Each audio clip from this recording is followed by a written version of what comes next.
I grew up in rural Nebraska, where cornfields stretched for miles, and the nights were so quiet you could hear your own heartbeat. When I was 16, my cousin Jake and I worked part-time at a small pumpkin patch during October. We mostly handled hay rides, helped visitors pick pumpkins, and kept an eye on the corn maze at night. It was a simple, easy job until the night everything changed. Around 9 p.m., just before closing, a family reported seeing a dirty clown lurking inside the maze. We assumed it was a prank, maybe some teens trying to scare kids, but the father insisted the clown wasn't part of the attraction. Jake volunteered to help me look, and we entered the maze with our flashlights barely cutting through the rows. The air was still and strangely heavy. 10 minutes in, we found nothing, but then we heard the unmistakable sound of laughing, slow, raspy, and deliberate. We called out, thinking it might be one of our coworkers messing around, but no one answered. The laughter stopped, replaced by the sound of someone moving through the dry stalks just out of view. Jake hissed at me to turn off my flashlight so we could listen clearly. When we did, we saw, from about 20 feet away, the silhouette of a tall figure between the stalks. The moment our eyes adjusted, the figure stepped forward, revealing a cracked white mask smeared with something dark and sticky. The clown didn't run, he walked toward us like he knew we were trapped. We bolted in opposite directions, meeting at the entrance minutes later, both breathless and terrified. Meet immediately alerted the owner, who called the sheriff. Deputies searched the maze but found nothing, not the clown, not footprints, not even disturbed corn. The family swore they had seen him, and Jake and I knew what we saw wasn't our imagination. For the rest of the season, we worked only during the day, refusing to go back into the corn at night. The pumpkin patch closed 2 years later. But every fall, I still swear I hear that same slow, raspy laugh in my dreams, echoing from somewhere deep inside the corn.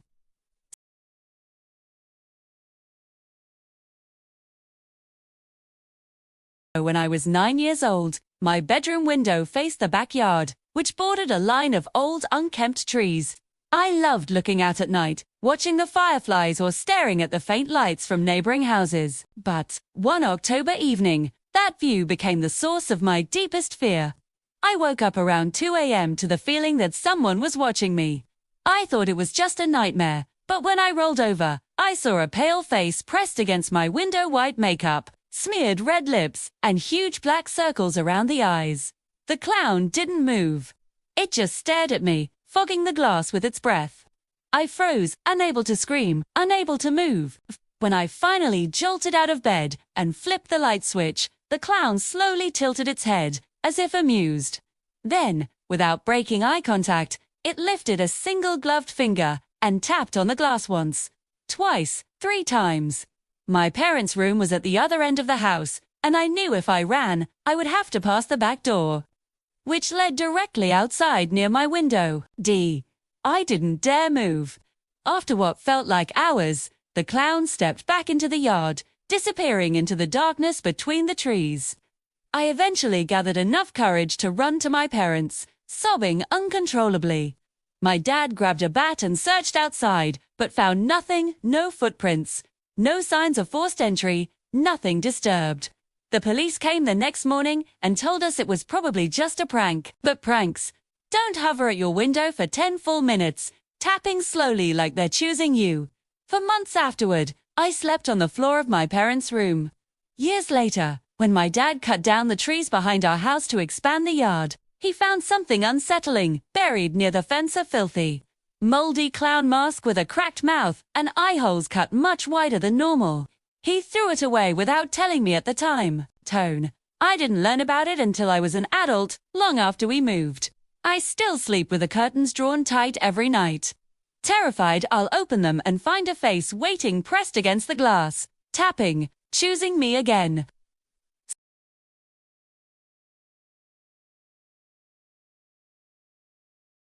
I was in college when I had my encounter. Working the late shift at a 24-hour grocery store on the outskirts of town. It was a quiet place, mostly night owls and truckers passing through. One night, around 3 a.m., my manager asked me to push the stray carts back to the front entrance. The parking lot was almost entirely empty, except for a few scattered cars. As I was gathering carts near the far end, I noticed someone standing completely still under a flickering streetlight.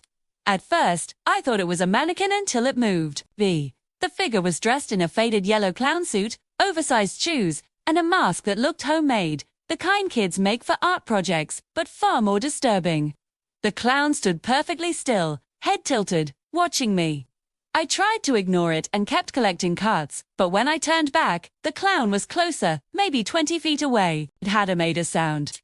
I hurried toward the entrance, pushing the carts faster, but the clown began walking in long, deliberate steps, following me. Not running, just walking like it had all the time in the world. When I reached the door, I pounded on the glass for my coworker to let me in.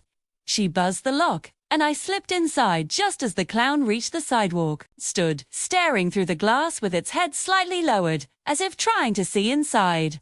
My coworker asked if I knew him. I told her no. She called the manager, who came to the front, but by the time he arrived, the clown was gone. The police were called, and they checked security footage. Cool. What they found still chills me. The clown had been watching the store for nearly an hour, pacing the far edge of the lot, waiting for someone to come outside. The most disturbing part. At one point, it crouched behind a row of carts, peeking over them like it was choosing the right moment. The officers said there had been reports of a clown stalking night shift workers in nearby towns but never catching anyone. The store installed extra lights and cameras after that, but I quit within the month. I still can't walk through a parking lot alone at night without scanning the shadows, half expecting to see that homemade mask standing silent under a streetlight, waiting for someone else who thinks they're alone.